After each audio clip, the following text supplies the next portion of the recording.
Hi అండి, ఈరోజు మన స్పెషల్ రెసిపీ బొబ్బరపప్పు దోశ. ఈ దోశలు రోజుకు 2 తిన్నా చాలండి. మనకి ఆ రోజు మొత్తం కావాల్సిన పోషకాలన్నీ అందుతాయి. బొబ్బర్లు తినడానికి చాలామంది ఇష్టపడరండి, కానీ దాంట్లో మనకి చాలా హెల్త్ బెనిఫిట్స్ ఉంటాయి. కారపొడితో కానీ ఎర్రకారంతో కానీ వేసుకున్నా కూడా టేస్ట్ బాగుంటుందండి. అలాగే దీనిలోకి బెస్ట్ చట్నీ కాంబినేషన్ కొబ్బరి చట్నీ లేదా ఆవకాయ, రెండు కూడా సూపర్గా అనిపిస్తుంది. బొబ్బర్లు లేదా అలసందలు అని కూడా అంటారండి. ఇవి 2 రకాలుగా ఉంటాయి. ఒకటి తెల్లవి ఉంటాయి, 2 ఎర్రవి ఉంటాయి. నేను ఎర్ర బొబ్బర్లు తీసుకున్నానండి. మీకు ఏది అవైలబిలిటీగా ఉంటే అది తీసుకోండి.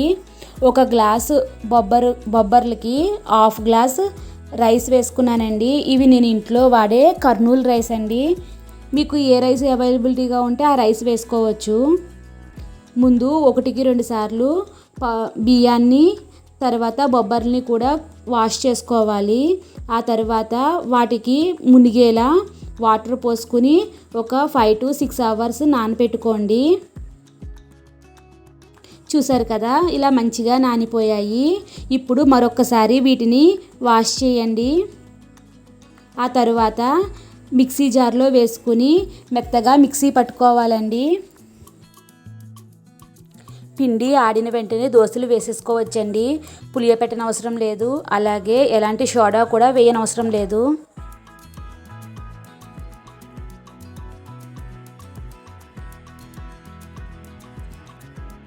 దీనిలో టేస్ట్ కోసం నేను ఎండుమిర్చి వేశాను. పచ్చిమిర్చి కన్నా ఎండుమిర్చే టేస్ట్ బాగుంటుందండి.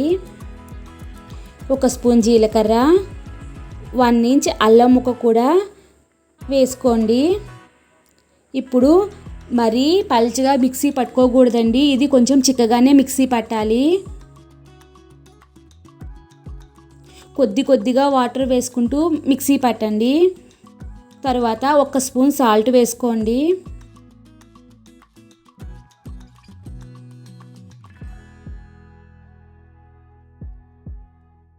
చూడండి, మనం పిండిని ఇలా అంటే గరిటె మీద ఇలా అంటే అలాగా గీతలా రావాలండి. ఇలా వస్తే మనకి దోశలు పర్ఫెక్ట్గా వస్తాయి. ఇప్పుడు అట్ల పెనం పెట్టుకుని మనకి వీలైనంత పల్చగా దోశ వేసుకోండి.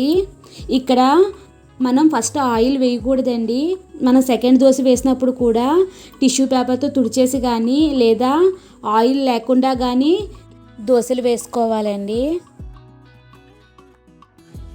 ఈ దోశలు మరీ క్రిస్పీగా ఏమీ రావండి, కానీ పల్చగానే ఉంటాయి, కొంచెం సాఫ్ట్గా ఉంటాయి.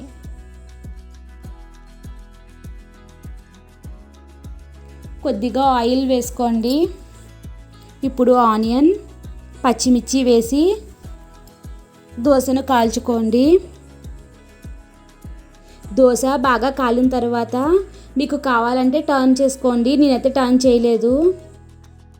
బొబ్బర గుగ్గిళ్ళు, బొబ్బర వడలు చేస్తారండి. ఒక్కసారి ఇలా దోశ కూడా వేసి చూడండి, టేస్ట్ మీకు నచ్చుతుంది.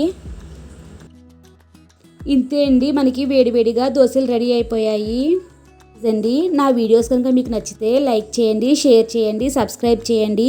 వీడియో ఎలా ఉంది అన్నది మీ కామెంట్ ద్వారా తెలియజేయండి. Thank you so much for watching this video.